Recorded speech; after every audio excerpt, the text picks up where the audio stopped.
നല്ല മഴ തുടങ്ങി. അപ്പം നമ്മുടെ പല ഫ്രൂട്ട്സുകളും നശിച്ചു പോകും, പൊരിഞ്ഞു പോകും. അപ്പോൾ അതിനു മുമ്പ് നമുക്ക് നമ്മുടെ ഒരു അടിപൊളി ഫ്രൂട്ട് കണ്ടാലോ?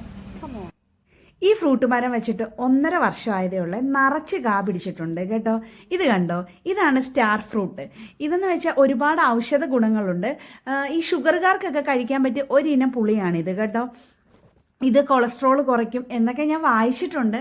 ഞാൻ എന്നാലും ഇത് പണ്ടും ഇപ്പോഴും എല്ലാം കഴിക്കും. എനിക്ക് ഭയങ്കര ഇഷ്ടമാണ്. കുഞ്ഞിലെയൊക്കെ നമ്മൾ വീട്ടിലില്ലെങ്കിലും പോകുന്ന വഴിക്കൊക്കെ കയറി പറിക്കത്തില്ലേ, അങ്ങനെ ഒരു സംഭവമാണ് ഈ പുളിയുടെ ഓർമ്മകൾ വരുന്നത്. എനിക്ക് ഭയങ്കര ഇഷ്ടമാണ്. അതുപോലെ തന്നെ അല്ലുവിനും ഭയങ്കര ഇഷ്ടമാണ്. ഞാൻ മിക്ക ഫ്രൂട്ട്സുകളും വെച്ച് പിടിപ്പിക്കുന്നത് അല്ലുവിനെ ഓർത്തിട്ടും എൻ്റെ പഴയകാലം ഓർത്തിട്ടുമാണ് കേട്ടോ. അങ്ങനെ ഞാൻ ഇതെല്ലാം പിച്ചെടുക്കുകയാണ്. ഒരുപാട് പഴുത്ത് നിൽപ്പുണ്ട്. ഇതിന് കുറച്ച് പ്രത്യേകതകളും കൂടെ ഉണ്ട് കേട്ടോ.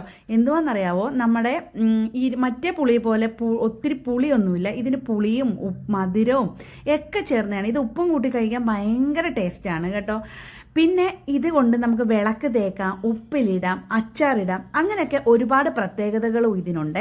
പിന്നെ ഞാൻ ഇതെല്ലാം കൈ നിറച്ച് പിച്ചിക്കൊണ്ട് വന്നപ്പം പഞ്ചുചേട്ടൻ ചോദിച്ചു ഇതെല്ലാം കൂടെ എന്തിനാണ്. അപ്പം ഞാൻ വിചാരിച്ചു അപ്പുറത്തെ വീട്ടിലെ ചേച്ചിമാർക്കും കൂടെ കൊടുക്കാമെന്ന്. അങ്ങനെ ഞാൻ ഇതെടുത്തുകൊണ്ട് വന്ന് ഒന്ന് കഴുകുവാണ്. നമുക്ക് വിഷം അടിച്ചില്ലെങ്കിലും ഒന്ന് കഴുകിയേ കഴിക്കാവുള്ളൂ, ഏത് ഫ്രൂട്ടായാലും. അങ്ങനെയാണ് ഇത് കഴുകി ഉപ്പും മുളകും കൂട്ടി കഴിക്കാൻ പോവാണ്. ഞാൻ ഭയങ്കര ഹാപ്പിയാണ്. ഇനി വേറൊരു വീഡിയോ കാണുന്നത് വരെ ബൈ, സീ യു, ഓക്കേ.